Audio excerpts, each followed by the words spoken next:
चढ़ावा चोरी विवाद के बीच राजनीतिक कैसे अपने लिए जमीन तलाशने की कोशिश हो रही है वो आपको अब बताती हूँ। चढ़ावा चोरी विवाद में असदुद्दीन ओवैसी की भी एंट्री हो गई। 27 के वास्ते राम मंदिर के रास्ते चल रहे हैं क्या?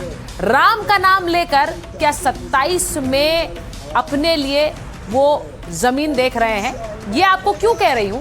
क्योंकि असदुद्दीन ओवैसी ने आज एक ऐसा बयान दे दिया जिसे लेकर सियासी तूफान आया।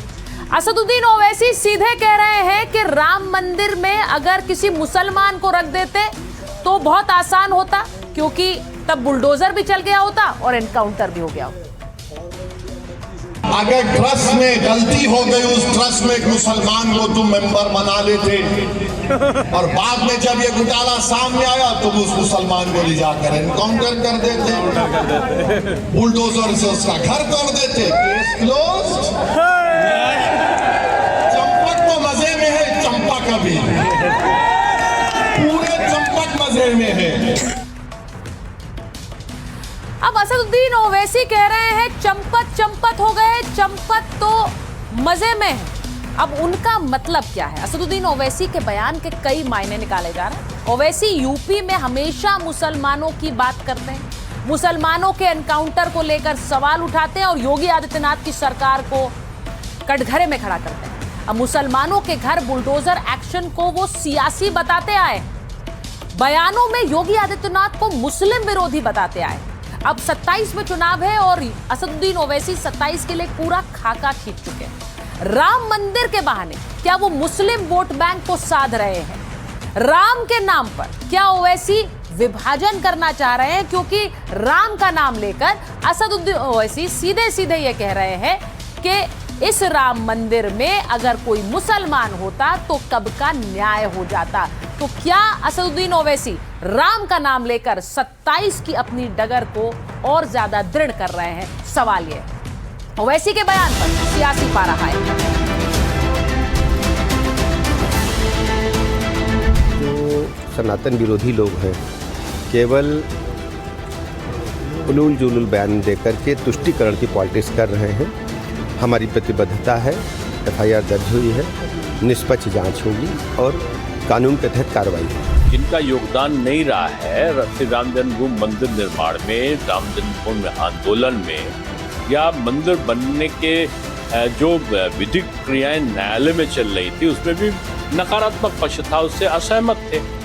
आज उनमें भक्ति का जागरण हो गया है। मुस्लिम इसमें कहाँ रहेगा? वक्फ बोर्ड में हिंदू रख लें तभी तो मुस्लिम में आ रहेगा, हिंदू मुसलमान मत करें। हाँ, ओवैसी साहब तो हमेशा तुष्टीकरण की बात करते हैं।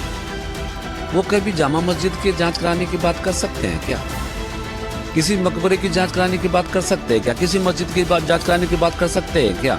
ये तो सनातन धर्म है जी, हिंदुओं का धर्म है। से सब कुछ सह लेते हैं, जांच भी करा लेते हैं, जेल भी चले जाते हैं। या किसी और धर्म में कभी ऐसा होता है क्या? ओवैसी को इसमें बोलने का कोई नैतिक अधिकार नहीं है। ये हमारा मामला है, हम इसकी जांच करवाएंगे, कोई दोषी पकड़ा नहीं जाएगा। इसमें किसी को राजनीति नहीं करना चाहिए। ओवैसी हैदराबाद से अयोध्या में आके क्या राजनीति करते हैं? ये वही ओवैसी है ना जो राम मंदिर के खिलाफ बयानबाजी करते थे। तो आज आपदा में अवसर ढूंढ रहे हैं, गिद्ध बने हुए हैं। ये ओवैसी जैसे गिद्धों से हमें सावधान हो। तो असदुद्दीन ओवैसी जो बात कर रहे हैं, हमारे साथ इस वक्त आचार्य प्रमोद कृष्णम जुड़ रहे हैं, पीठाधीश्वर हैं कल्की धाम के। आचार्य जी, आपने सुना असदुद्दीन ओवैसी ने कहा कि अगर मुसलमान होता तो कब का एनकाउंटर हो गया होता, बुलडोजर चल जाता।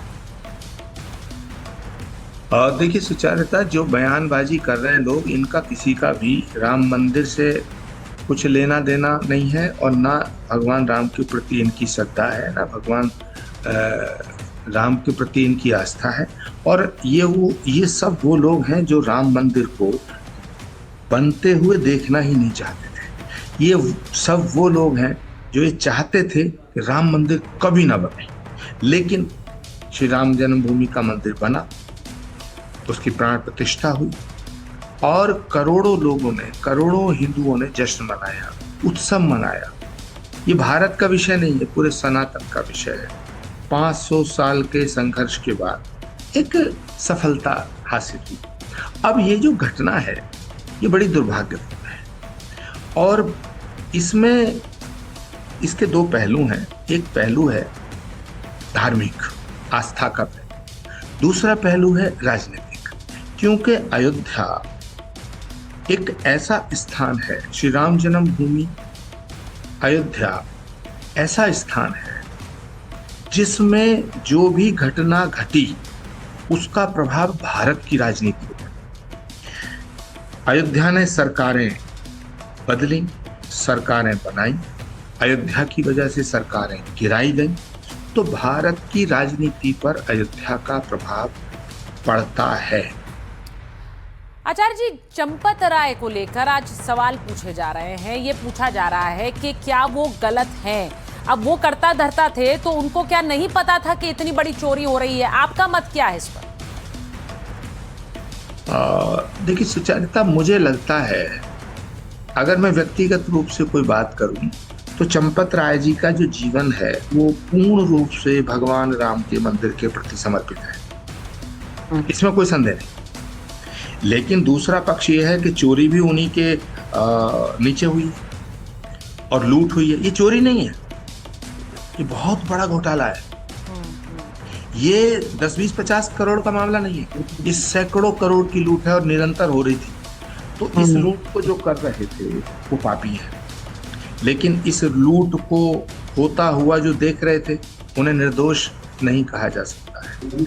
गलती कहाँ हुई, गलती किसने की, कितनी देर तक की, पाप किसने किया, इसके लिए एक सशक्त जांच एजेंसी की जरूरत है और ऐसी एजेंसी इसकी जांच करे जो सक्षम, जिसका दायरा व्यापक हो।